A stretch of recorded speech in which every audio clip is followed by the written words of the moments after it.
The land welcomed him like it remembered his name, but wasn't sure it forgave him.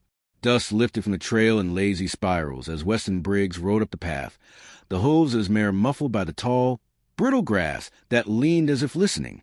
Larkridge, that was what they used to call it. He hadn't spoken the name aloud since he was 17. Back then, it had been a place of stories told around hearths, of peach jam on warm bread, of a father who smelled like cedar and a mother who laughed like water over stone. Now it stood gray and hollow at the end of a forgotten road, the bones of it sagging under the weight of fire, time, and silence. Weston dismounted slow, his joints stiff from the ride, his soul stiffer from years. He pressed a hand against the barn wall as he passed. It held barely. The house looked worse, but not beyond repair. At least, that's what the bankman in Dead Hollow had claimed. Abandoned since the blaze, sold cheap, no heirs worth tracking down. A new beginning, they'd said. Weston didn't believe in those anymore, but he believed in work and land and quiet. He pushed the front door open and stepped into memory. The air was thick with dust and something older. Rotting wood, maybe, or grief. The sunlight caught the floating motes and turned them gold, like flakes of a long-dead star. The parlor floor creaked beneath his boots. Most of the furniture was gone, except a rocking chair with a missing arm and a hearth full of ash. It was still warm. He froze. Then, behind him, the sound of boot steps.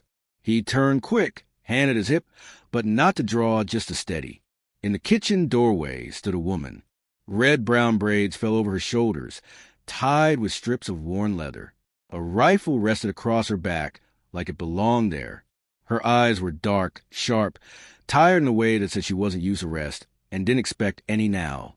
"I figured you'd come eventually," she said. Weston didn't speak. His heart had begun to race, not with fear, but confusion.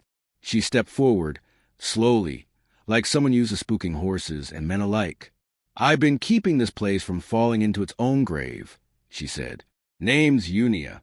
I ain't leaving." His throat felt like gravel. "You're living here?" "I'm surviving here. There's a difference." Before Weston could reply, the stair creaked. Another voice floated down, softer, but no less certain. "Unia, leave him be. He's just tired." From the shadows at the base of the staircase stepped a second woman. Her hair was darker, looser, and her hands were stained green with crushed herbs. She moved like wind through wheat, almost silent, but rooted deep. "I'm Mira," she said. "And yes, I'm here too. Been here since the fire." Weston blinked. The fire was years ago. "I remember," she said. "So does the land." He looked at them, one sharp, one soft, both solid in a house he thought empty. The bank said, "The bank lies. Unia cut in. We weren't about to go tell men in suits what we didn't owe them." "I paid for this land," Weston said. Unia shrugged. "Then it's yours. But we're not leaving just because a man showed up with papers." He rubbed a hand over his face, weariness falling on him like heat. He should have been angry. But anger felt too big for the moment. These women hadn't taken anything from him. They'd kept it alive. He set his saddlebags down beside the hearth. "I'm not kicking anyone out," he said. "But I'm not leaving either." Mira smiled then. Barely. But enough. They lived the first week like strangers sharing a prayer. Polite, cautious, moving around one another like wolves too tired to fight. Mira tended the herb garden that had sprouted wild along the fence. Unia fixed the hinges on the barn door. Weston worked the pasture fence and started repairing the collapsed porch. They didn't eat together. Not yet, but the silences got shorter. One afternoon, Weston watched Unia sharpening a blade on the porch, the setting sun washing her skin in amber. She caught his gaze and raised an eyebrow. "You always stare at people?" He smiled without meaning to. "Only when I'm surprised." "By what?"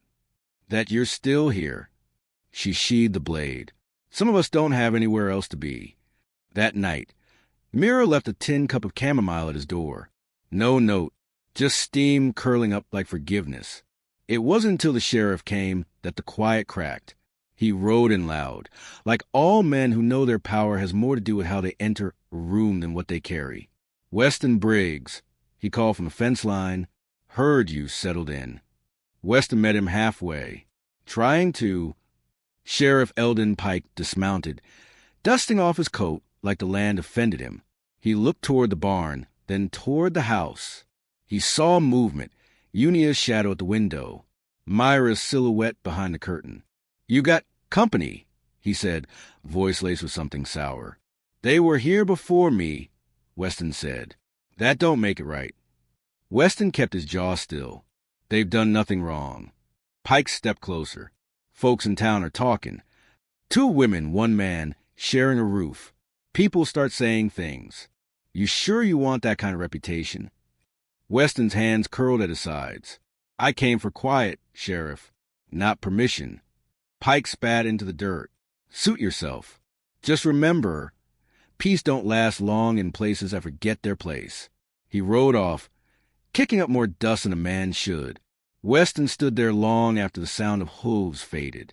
Behind him, the door creaked open. Unia stood in the frame, arms folded. "You gonna let him scare you off?" He turned.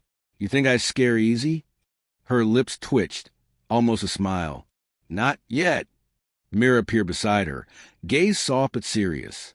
"We've survived worse," she said. And Weston, tired, sunburned, not quite broken, nodded. "I believe you." But in the distance, the sky had begun to turn. Not dark, but the kind of light that meant something was coming. And this time, he wouldn't be running from it. The mornings came cold, sharp with prairie wind, but the farm began to hum with the slow rhythm of hands working side by side. Weston rose early, even before the sun, and by the time light spilled across the porch, the scent of pine tar and leather already hung in the air. He repaired the porch steps 1 board at a time, the hammer steady in his grip, the silence less suffocating than it once had been. From the garden path, Mira would appear barefoot, shawl wrapped tight around her shoulders, carrying a bundle of mint and yarrow like something sacred. She always nodded, sometimes smiled, and went on her way without interrupting the hush between them. Unia took to the barn like it owed her something. She cleaned out the stalls with a kind of fury that made Weston curious, tossing old hay with wide sweeps of her pitchfork. Her sleeves were always rolled to the elbow, showing arms that had worked for their strength. They crossed paths often, at the water pump, by the feed bins, beneath the eaves when rain briefly passed through, and spoke less than they watched. Still, something had begun to shift. The 3 of them moved like separate flames, learning how not to burn each other. One evening, Mira laid out a linen cloth on the back steps, arranging the herbs she'd picked into neat little bundles. Weston brought her a stool and sat down a few feet away, sharpening a dull hatchet against the whetstone. "You used to live here?" he asked, not looking up. She nodded, fingers threading twine around a bundle of sage. "Before the fire, before they stopped calling it Larkridge and started calling it haunted. You stayed." "I did." "Why?" She paused, then offered the faintest smile. "Because the land remembered me, even when people didn't." Unia emerged from the barn with an empty grain sack slung over her shoulder and dropped beside them. "You're both too poetic," she said, brushing her hands off on her trousers. "I stayed because every other place spit me out.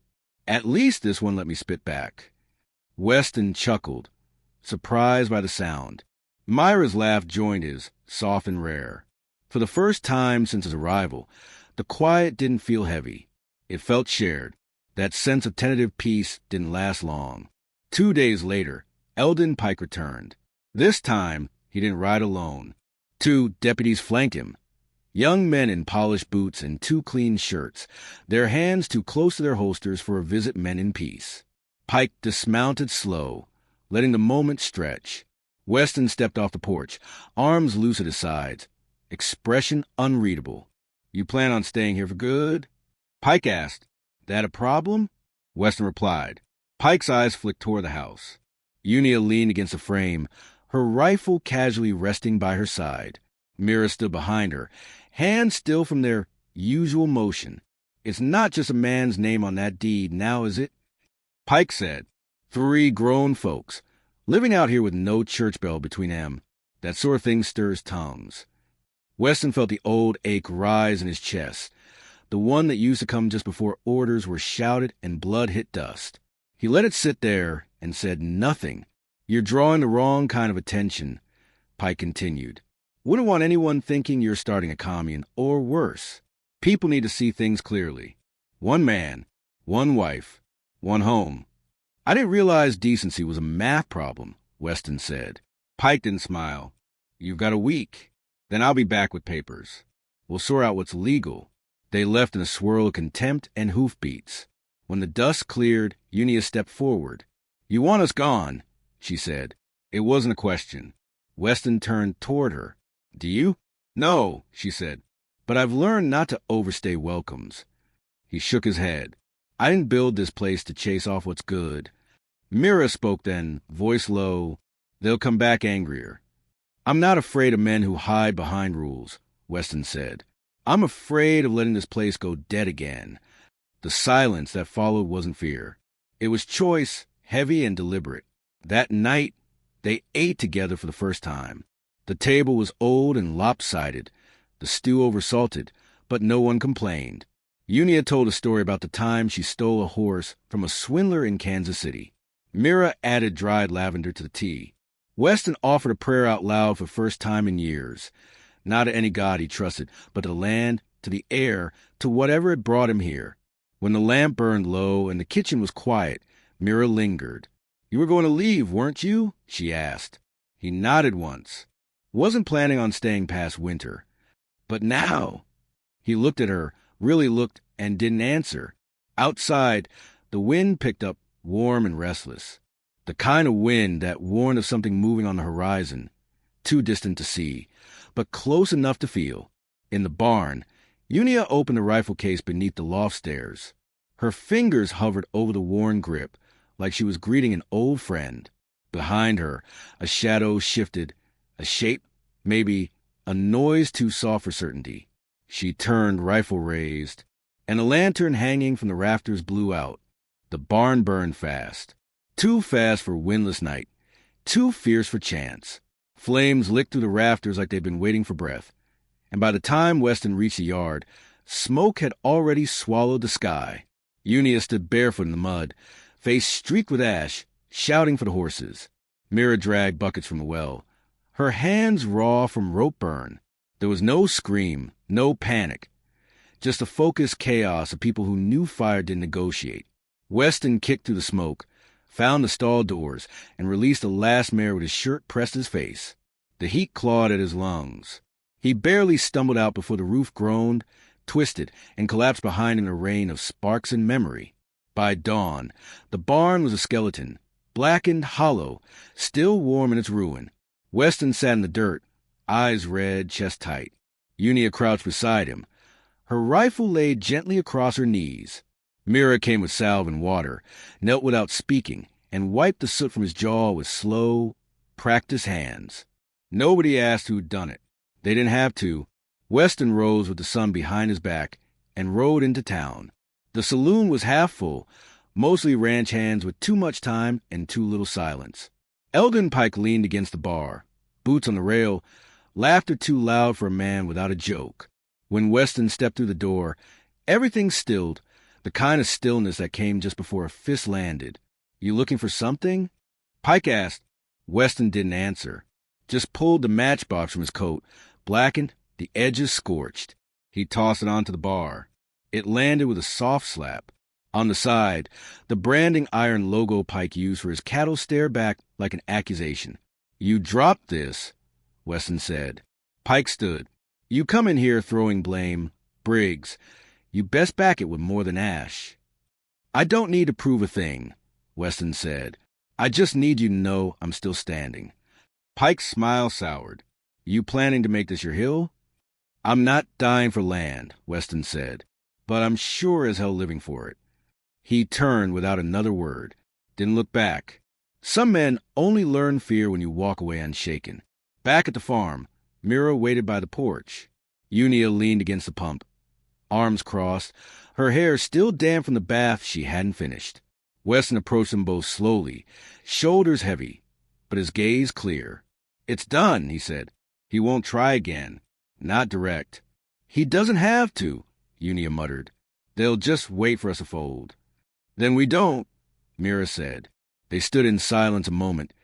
3 shadows cast long across broken ground. Later, Weston pulled what was left of the barn walls into a pile. He didn't ask for help. Didn't need to. Uni arrived with gloves, Mira with thread and bandages. They stitched wounds. They tore down what couldn't be saved. They rebuilt what could. On the 3rd day, a boy from town rode out with a sack of nails and a note.